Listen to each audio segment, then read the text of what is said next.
কি স্যালারি আমাকে পেমেন্ট করতে হয়, যখন আমি ওনার, যখন আমি এস্টিমেটেড, তখন কোম্পানি আমি নিজে, আমাকে কোম্পানিকে পেমেন্ট করতে হয় স্যালারি। কাদের? এমপ্লয়ীদের, কর্মচারীদের আমাকে স্যালারি পেমেন্ট করতে হয়। তাহলে কি আমি আমি তাহলে এটা স্যালারি আমার কাছে কি, যখন আমি স্যালারি রিসিভ করবো সেটা আলাদা ব্যাপার, সেটা আমি ওই ব্যাপারে যাচ্ছি না। যখন স্যালারি তো কোম্পানি কোনো স্যালারি রিসিভ করে না। কোম্পানি একটা ইন্ডিভিজুয়াল মানুষ স্যালারি রিসিভ করে, আর ইন্ডিভিজুয়াল মানুষের কিন্তু কখনো জার্নালিকে হয় না। যদিও সেটা আলাদা বিতর্কিত একটা ব্যাপার আছে, সেই ব্যাপারে আমি যাচ্ছি না। বাট তোমরা যারা একদম বেসিক লেভেলটা শিখছো তারা এইটুকু জেনে রাখো, ইন্ডিভিজুয়াল মানুষের কিন্তু কখনো অ্যাকাউন্টেন্সি হয় না, বা কোনো রকম জার্নাল হয় না, কোনো অ্যাকাউন্টেন্সি হবে না। একটা ইন্ডিভিজুয়াল মানুষের কেন অ্যাকাউন্টেন্সি হতে যাবে? একজন ইন্ডিভিজুয়াল মানুষের কিন্তু কোনো রকমের অ্যাকাউন্টেন্সির সাথে সম্পর্ক নেই। Accountancy always is surrounded by a company or firm. Okay, increasing salary মানে এক্সপেন্সেস, ইনক্রিজিং স্যালারি এক্সপেন্সেস মানে এক্সপেন্সেস বেড়ে গেল কি হয়? ডেবিট। ডিক্রিজিং কমিশন, আবার মনে রাখছি এখানে কিন্তু ডিক্রিজিং কমিশন মানে কি?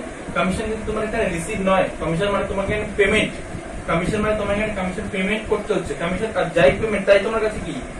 এক্সপেন্সেস। কমিশন তোমাকে পেমেন্ট করতে হয়, কারণ you are the owner of the company, you are the company. Then decrease in commission, expenses decrease হচ্ছে, এক্সপেন্সেস ডিক্রিজ মানে কি? নিচের দিকে নামছে। ডিক্রিজ হলে কি হয়? ডিক্রিজ হলে ক্রেডিট, ডিক্রিজ মানে ক্রেডিট। যেটা লিখলাম এটা একটা, যদি এর সাথে তোমরা লিখে থাকো ভালো কথা, না লিখে থাকো সেটা এখন লিখে নাও, ভিডিওটা পজ করে নি, ঠিক আছে? আচ্ছা, তো এই এতগুলো এক্সাম্পল ছিল, আমি আরো কতগুলো এক্সাম্পল দিচ্ছি। রুল নাম্বার 1, এটা কিন্তু এর উপরে হেডিং করে দাও, রুল নাম্বার 1, রুল 1 এটা, ঠিক আছে? এটা কিন্তু রুল নাম্বার 1। আমি আরো কতগুলো দিচ্ছি তোমাদের দ্বারা এক্সাম্পল, আরো অনেক এক্সাম্পল আছে।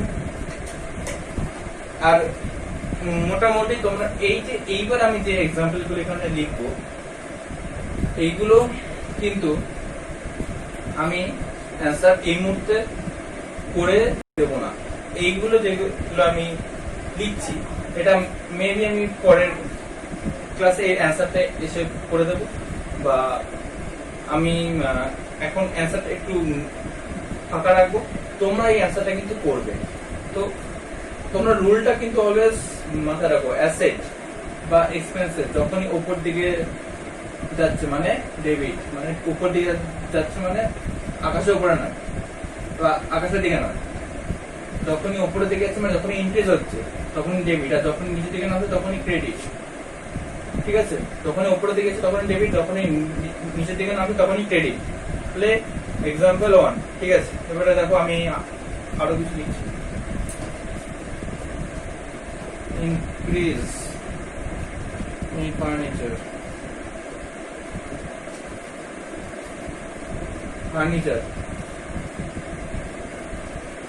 increase in bank, decrease in debtors,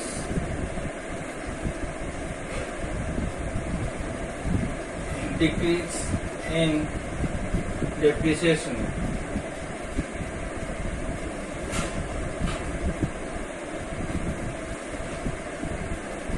decrease in নতুন নাম দি bad debts,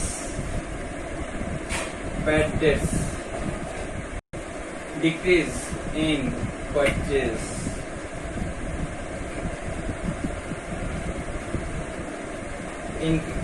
increase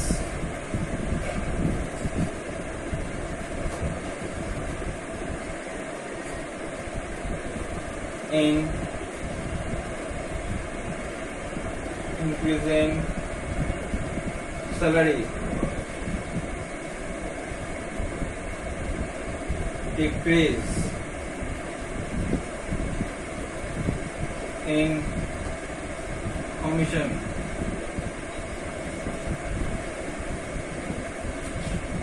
তো এই হচ্ছে এক্সাম্পল নাম্বার 2 এর আন্ডারে তোমাদের এখন কিন্তু এই প্রথমে এখানে লিখবে যে এটা কি, এটা অ্যাসেট না এক্সপেন্সেস না কি বলে লসেস, সেটা লিখে নেবে। লিখে নিয়ে তারপরে ইকুয়াল টু দিয়ে এখানে এটা ডেবিট না ক্রেডিট সেটা লিখবে, ঠিক আছে। এটা আমি করে দেবো না, এটা তোমরা করবে, this is home task for you, okay. আশা করি বুঝতে পেরেছো। তাকে আমি কোন করি পরে সেখান পরে অনেক এক্সাম্পল আছে, চান্স থাকবে। আচ্ছা, ফার্নিচার, ফার্নিচার কি অ্যাসেট, ফার্নিচার হচ্ছে অ্যাসেট। প্রথমে আমি এগুলো লিখিনি। ব্যাংক কি অ্যাসেট,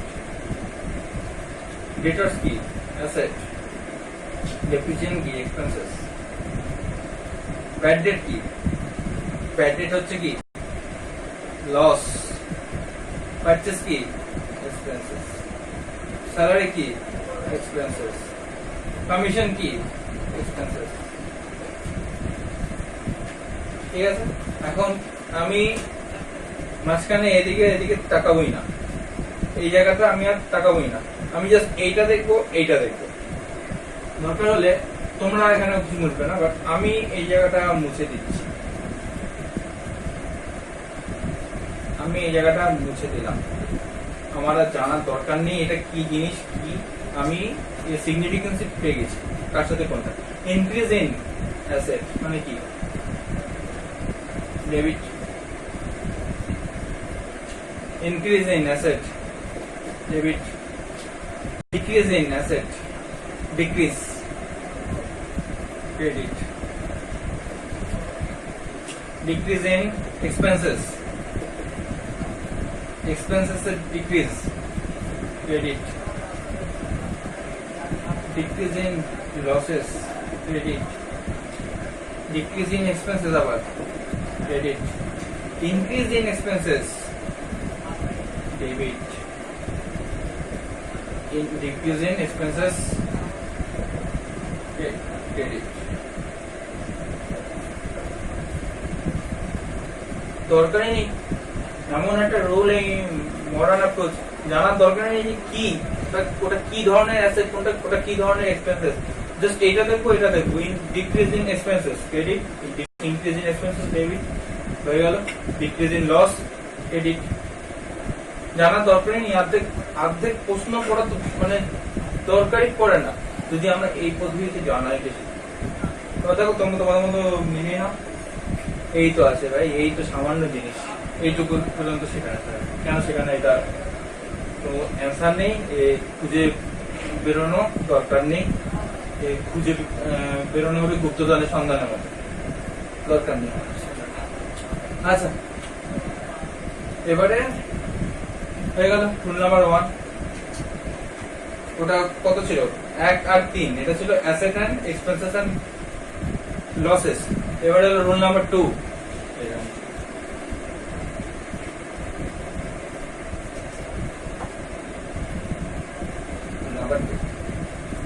রুল নাম্বার 2 কি বলছে, ওখানে কি ছিল আমি চারটি লিখেছিলাম, asset, liabilities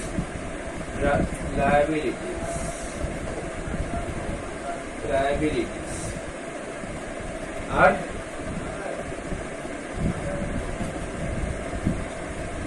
income and gain.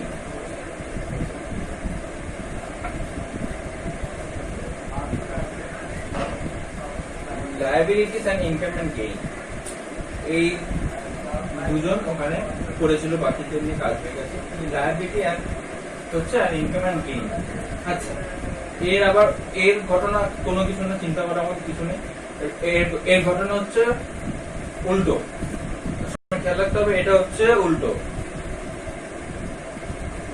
Liabilities and income and gain এরা যদি ইনক্রিজ হয়, একটা রুল থাকলে বাকিটা মনে থাকবে। লায়াবিলিটিস এর উল্টোটা কি, এর যদি ইনক্রিজ হয়,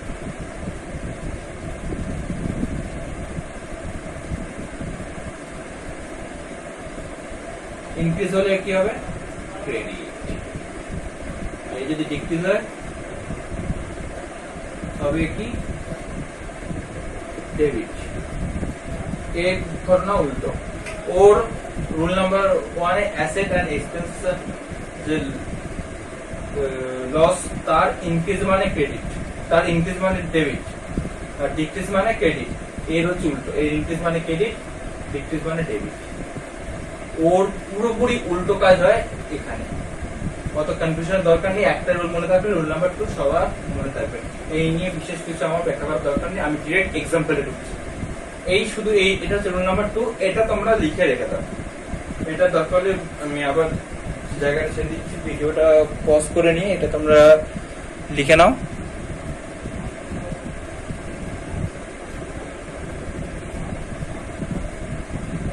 ঠিক আছে, তো আমি এবার এক্সাম্পলে ঢুকে যাই। ওকে, ইনক্রিজ ডিক্রিজ, এই হচ্ছে গল্প আমাদের। চলো এক্সাম্পল ফিরে, অত কিছু ব্যাখ্যা করা কিছু না, অত ব্যাখ্যা করার দরকার নেই, যেটা সেটা ব্যাখ্যা করে কেন ব্যাখ্যা।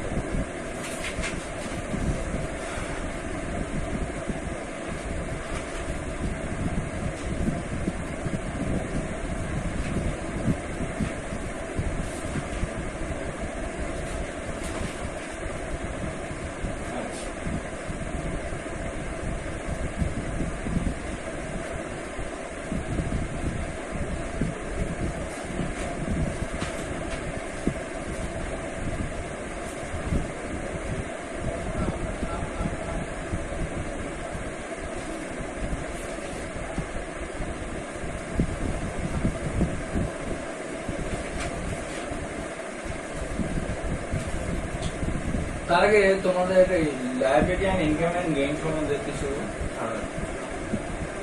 কটা liability number? Capital, liability, creditor,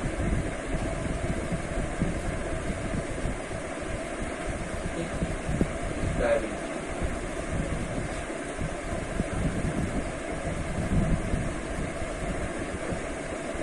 Reserve. This is all example of liability. Capital, creditors, reserve. Yes,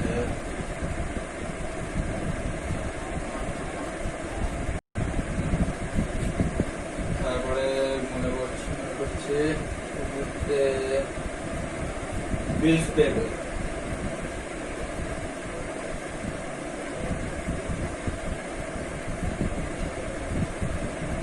They are all liabilities. এরপরে এখানে আছে income and gains.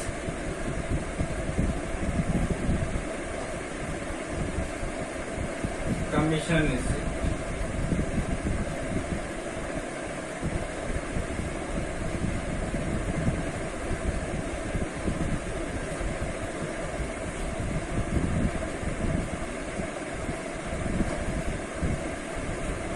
Sales.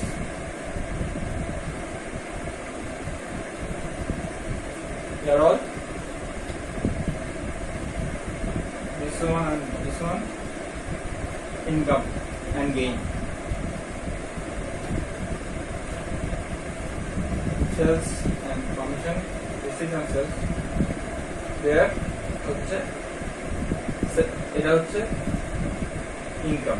Any cash receipt due to any transaction, that is income. Loan,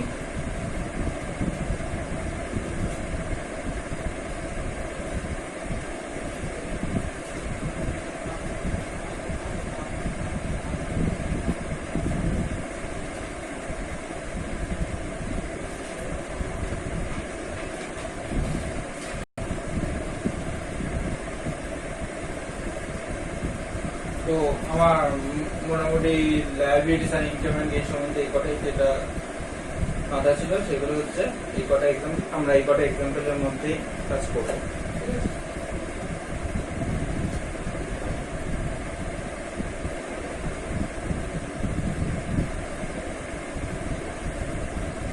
আচ্ছা আমার কোম্পানির নাম কি? X limited. Capital, কোম্পানিতে কাজের জন্য তার দরকার টাকা। কোম্পানিতে যে টাকা মালিক পক্ষ ইন্ট্রোডিউস করে বা মালিক পক্ষ কোম্পানিতে যে টাকা দেয় বিজনেস চালানোর জন্য, that is called capital. Capital যদি ইনক্রিজ হয়,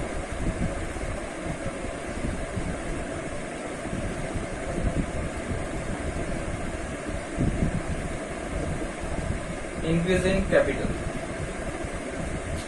increase in creditor, increase in reserve, increase in bills payable, increase in commission receipt, increase in sales, increase in loan.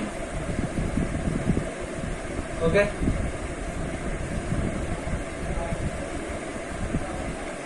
Capital কি? আমি শর্টকাট লিখলাম LIAB।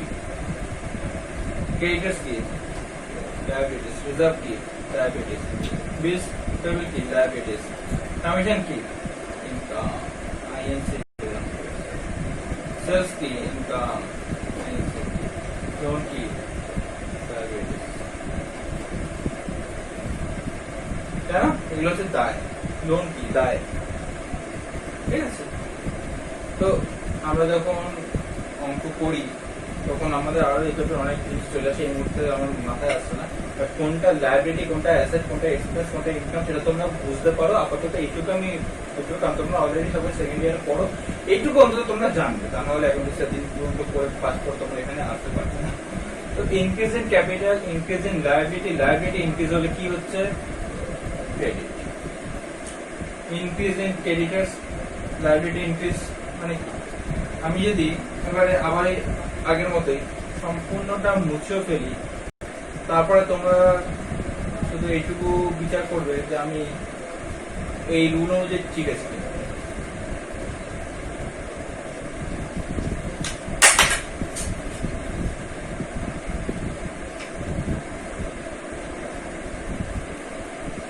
Increase in liabilities, credit. Increase in our liability, credit. Increase in our liability, credit. Increase in income, credit. Increase in income, credit. Increase in liability, credit. এই increase হলেই liability বা ইনকামের increase হলেই credit.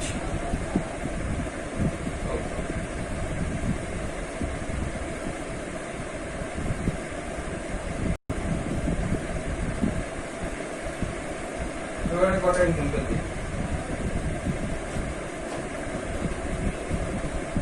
Example number 2.